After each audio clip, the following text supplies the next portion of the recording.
Sorry, y'all. Let me stop. It's your girl Sierra. Welcome back to Relatable Conversations. I know a lot of y'all was like, Sierra, what happened to the IEP meeting? Because I just started talking about my appointment, weight loss, all that stuff. And I was just like, when I put the clips together, it was like 46 minutes. That's unedited. So once I edit it, it's probably gonna be about 30 minutes. And I'm like, I ain't trying to include that with the IEP meeting, and then people be like, okay, Sierra, like you kind of rushed through it. So I was like, okay, I'm gonna just go ahead and do a video on its own on the IEP meeting for parents that, you know, are already through this process, parents that don't know about the process, other parents that may have questions. You know, this video is for everybody. Maybe, you know, for other parents to autistic kids, like, to maybe you have questions, or it could be something new to you. Overall, this is a video for everybody. You know, it's always good to know about autism, because autism to me before all of this was like foreign. I didn't know anything. Cameron was diagnosed when he was, I want to say 3. I want to say when he was 1.5, 2 is when I raised the concern as to why he wasn't talking, saying the bare minimum of things like mommy, daddy, that type of stuff. And he did a lot of jibber jabber. Really wasn't words. It was just jibber jabber. To me, he learned to walk at 1.5. I feel like that's kind of normal. But Cameron didn't fully become potty trained until he was, Cameron is 9 now. So he probably didn't, maybe when he was 7. That's when he fully got potty trained. He would go pee in the toilet, but he would not poop at all. He was still going in a pull-up. Okay. Ever since Cameron started, let me backtrack. When Cameron was a baby, it's very hard to find daycares, any place that caters to autistic kids. Now, they do have places that caters to kids that have feeding tubes, what is it, pick lines, that type of stuff. But as far as like autistic kids like him that don't have like a medical issue, it's very hard. I tried putting Cameron in, because my daughter and my son go to the same school, so I would try to do the before school thing. But Cameron, he doesn't take well to being around a lot of kids. He doesn't like if he feel that everybody is watching him. So him in before school wasn't working out, and I didn't want to put that responsibility on my daughter. So we end up having, me and his dad had to end up coming up with a plan on getting him to and from school. Because if y'all watch my other video with Cameron, the autism video, then you will know I don't put Cameron on a school bus. Yes, it is an option. Yes, they do offer it, but the school bus is not like anything different. It's the same kind of bus that other kids get on. Maybe he will have to sit in the very front, but I'm not there yet. I done heard a lot of stories. Kids get dropped off. Cameron, he remembers certain things, but he still does not know how to say my name. He doesn't know how to say Sierra. He doesn't know my phone number. He's learning his address and therapy, but it's a lot of stuff that Cameron still does not know, just in case. And then that whole stranger danger, I can't. I'm not gonna even hold you. I can't do it, and I'm scared out of my mind, especially when I know what kind of world we live in. So I'm already thinking about middle school and what's gonna happen then. But fast forward now, Cameron is in elementary school. He's in 4th grade. He's been at this school since, I want to say, kindergarten. I had to do it's called like a sibling, because this school is not in my zone. It's not what he's zoned for.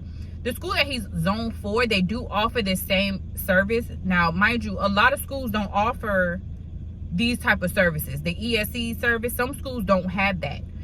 But the school that he's zoned for, it is offered there. But I'm just like, no, I like this school. My daughter was coming here. So I had to go through the district in order to get approval to have Cameron at this school.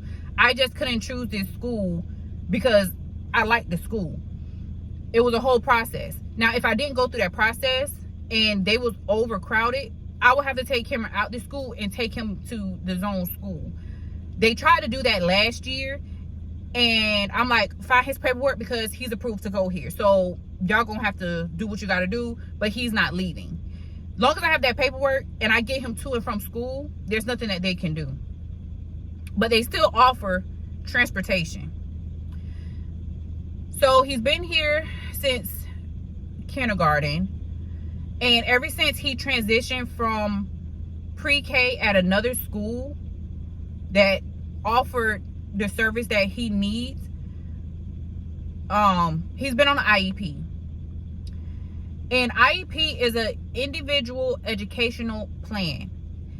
This caters to everything regarding Cameron and how he learns. Now, mind you, this is not, how can I put it? This is not what his developmental pediatrician comes up with. What the developmental pediatrician, when your child gets diagnosed, is completely different than this. Yes, you will still have to bring that paperwork in order to get him or her into a ESC class with an IEP. You still have to show proof that your child needs all of these type of services. Okay, so it's an individual educational plan. This plan caters to Cameron's overall needs. So the whole time that Cameron been in school, he's been under autism. It's like autism, they name it something different until he gets to a certain age or a certain grade level. It's under this category. I don't even have my old paperwork, so I can go into depth on that, and that way you would know exactly what it is I'm talking about. But his primary disability, if you want to say, was like autism something, until, like I said, until he got to 4th grade or his age. Now it's a name that goes with it. The district has to put a name to what your child services is, and that is Cameron's primary exceptionality. That's how it is on the paper, is intellectual disability. And then the other externalities is language impaired. So they had to put it under this because when they were evaluating him, this is what it fell under. Like I said, before they put it intellectual disability and language impaired, it was something totally different. It was just like autism. It was just like a broad thing. Once he hits that age and that grade, which one ever come first, then they have to put it under a name. They can't carry that for the rest of the, him going to school. I want to say every 6 months or every year, I have to do another IEP meeting. Before the last IEP meeting that I had, Cameron was just going into 4th grade. It was like the beginning stages of 4th grade. Now, every year I have to do an IEP meeting. The last IEP meeting, we was talking about him being on access points, and it's something else. It's access point and it's something else. Access points is just how he's able to get the how can I put it,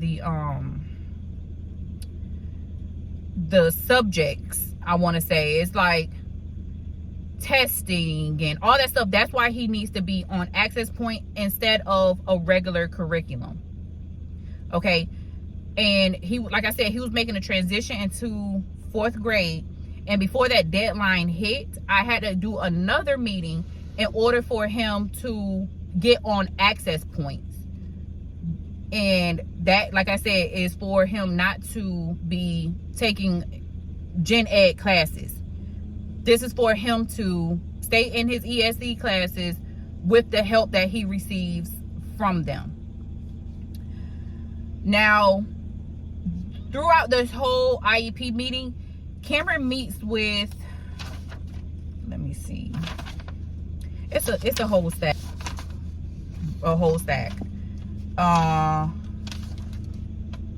Cameron meets with his school counselor. He meets with, I want to say, the language pathologist, his teacher. They're all in this meeting. I'm trying to find a page because they all had to sign it to say that, you know, they were in accordance. It is very, the school district to a certain extent is very strict on IEP paperwork. Not paperwork, but IEP meetings. And they have to follow a certain I wouldn't say curriculum, but they have to follow a certain procedure when it comes to having these meetings. Okay, so it was supposed to be the general education teacher, but I think she had something to do. The ESE teacher, his local educational agency, and the school language pathologist. And I chose to bring another participant, and I got her from the UCF. They have an autism, I wouldn't say advocacy because she doesn't advocate for me. I advocate for myself with my son. But she's a person that's more knowledgeable when it comes to what to ask in these meetings. Because they be so fast talking, you would not understand anything that they saying. And you know how sometimes you go into a meeting and you just get so flustered, you don't know what to say. So she's just like another set of eyes and ears when it comes to making sure that Cameron gets what he needs, and that they're not that they're not trying to take away something that he needs. I'd rather have it in his IEP than not have it in there, and then we need it later on down the line. You get what I'm saying? So that's why I have her with me, because there's a lot of stuff that I don't know. She's another mom. She works with, autism, and I trust her. So that's why I have her for the last 2 to 3 meetings that I have had. She has been a part of it, and she be on it. She knows exactly what to ask. Okay, so I'm not going to go into full detail with everything. If y'all want me to, make sure you comment down below. For people that's curious, moms to autistic kids, if you are an autistic mom and you have a question and I can provide an answer for you, make sure you drop it down below, because I'm already at 14 minutes, almost 15 minutes now with this. And when we talking about autism, we can be going for a minute. But I did want to hit on a couple key points that is in his IEP. So the domain transition service activity areas is curriculum and learning environment, social or emotional behavior, independent functioning, and communication. So on here, he does already math and reading results. Cameron is performing at a kindergarten level across all assessed reading domains: phonics, vocabulary, and comprehension. And that was on 8/18/25. And then 8/15/25, Cameron is performed at a kindergarten level in all assessed math domains, including numbers, operations, geometry. Cameron is below average on everything. He's in 4th grade, but he's learning on a kindergarten level, pretty much. So they grade on that, and it's either like very low, very delayed, and it also gives a number. Then they have a yes and no part where, you know, is the student deaf or hard of hearing? Does the student have communication needs? They'll answer those type of questions on here. Now, mind you, all those people that I named have an input on this, you know, so it's not just the teacher having an input at all. When Cameron, because Cameron has a different teacher. Now, normally time with an ESC, they will probably have the same teacher throughout all of elementary. Cameron, his old teacher left, so he has a new one, but she knows they met each other before. But now his Cameron other teacher that he had wasn't in academic class. It was just a regular class with a teacher. And when I say that, it's because although the teacher was trying to teach him, Cameron, how can I explain it? In an ESC class, it's not just one grade. It's second grade, third grade, fourth grade, fifth grade. Everybody is in the same class that has their own IEP that is catered to what they should be learning. Whether that child can speak or not, they still have to sit down and teach these kids one-on-one if needed, you know. Cameron, like I said before, he is high functioning, and him being in that class wasn't serving his purpose anymore because Cameron can do more. So now Cameron is in an academic ESC class, which are more kids like him. They can communicate, they can answer questions, that type of thing. So Cameron is in an academic class. Now, if you come across an issue where there's kids in that class, in your child's autistic class, that are hitting, spitting, biting, scratching, pulling, all that type of stuff, they're supposed to be in another class that's designated for kids with behavioral issues.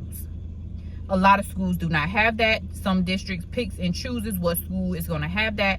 But if you come across the issue, like my son, where a child was hitting him on the head, biting, spitting, all that type of stuff, they're supposed to be in a behavior class away from the other kids so the other kids don't get hurt. That's something that I did not know, that I wish I had known. It was a big issue last year because you're not going to be hitting my child in the head. I'm sorry, yes, you are, you know, you don't probably know what you're doing, but you're not finna put your hands on my child. I don't care who you are. So a lot of people do not know that. You don't have to stand for your child to get hit. Just, you know, you come here to get an education, not to sit here and be babysitting kids and stuff like that. So we had an issue like that. So she did hit on the school pathologist. She did say Cameron has made strides. He does have difficulty with 2-letter words like FL, BL, that the short vowel sounds. He does have issues with that. He's doing well with two-step commands. He's doing well with that. His teacher also mentioned that they are working on subtraction.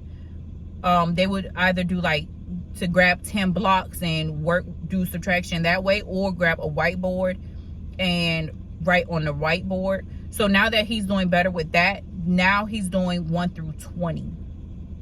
That's what she's working on with him now on.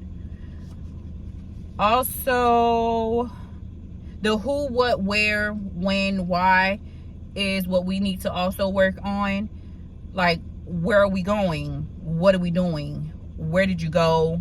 And stuff like that. The WH is what we also need to be working on. Who, what, where, why, and all that other stuff.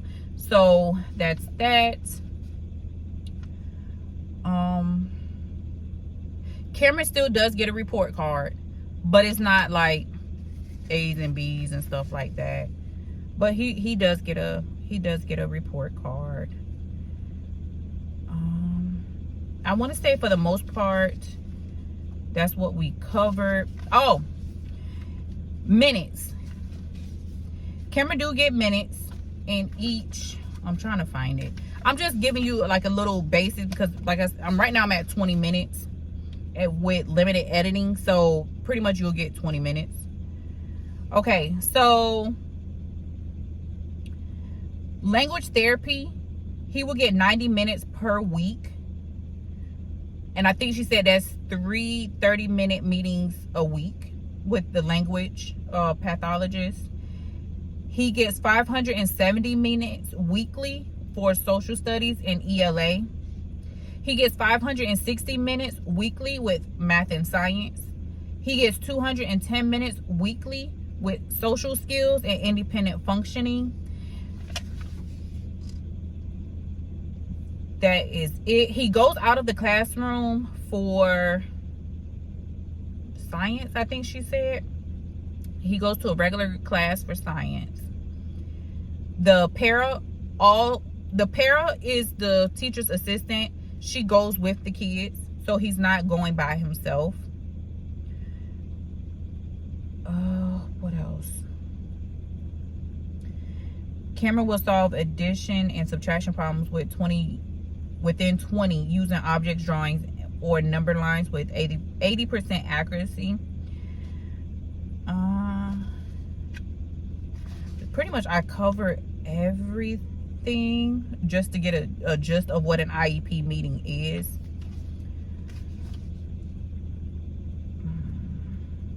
Okay, so the lady that I brought with me, she is an IEP advocate. That's what they put her under. The only concern that I had was that Cameron, I need more communication. I want to know what is going on during the week. I don't need to know every day what y'all doing. I just want to know what is being targeted in the week, so I know what I should be focusing on when he gets home. Because Cameron gets home and I'll be like, what did you do today? He's like, But I'll be like, what did you have for lunch? Oh, I had chicken nuggets. Oh, I had pasta. But as far as like what he's learned, but she did say that I should be saying, you know, what did you learn in math today? What did you learn in science today? To try to break it down for him to understand better versus just giving him such a broad question. So I am going to start doing that. But before I close this out, I do want to say, make sure any parent, whether your child has autism or not, advocate for your child. Don't just send your child to school and think like it's the teacher's job to teach your child, discipline your child. Advocate for your child. School is not no daycare. Period, point blank. Don't just send your child to school and be like, oh, yeah, I get some hours to myself. Advocate for your child. Whether your child has autism or not. I'm a mom to an autistic child and I'm a child to a 9th grader. I don't play that. I don't even care if you have A's and B's. You better go in that class. Do your very best. I don't settle for C's and D's. We honor roll over here. Because I need you to make something of yourself. So it doesn't matter if your child is 9 and 14 years old. Advocate for your child, because can't nobody advocate for your child like you. And I always been that parent, but having an autistic child, it add more pressure, because I get there and I show up and I show out for both my kids, but especially for Cameron, because he don't know no better. He don't know no better. So I do what I need to do as a parent. If that means me calling out to make a meeting, calling out to take him to a doctor's appointment, it don't matter. I'm advocating for my kids, because ain't nobody finna sit there and take advantage of them. And I know, you know, sometimes it can get difficult. It can get hard. It can get stressful. But you're a parent. You know what I'm saying? Like, you can only do what you can, but make sure what you're doing is the best that you can do. You know what I'm saying? It's no book on how to become a parent, a better parent. You know, I'm 35 and this is like a whole new thing for me.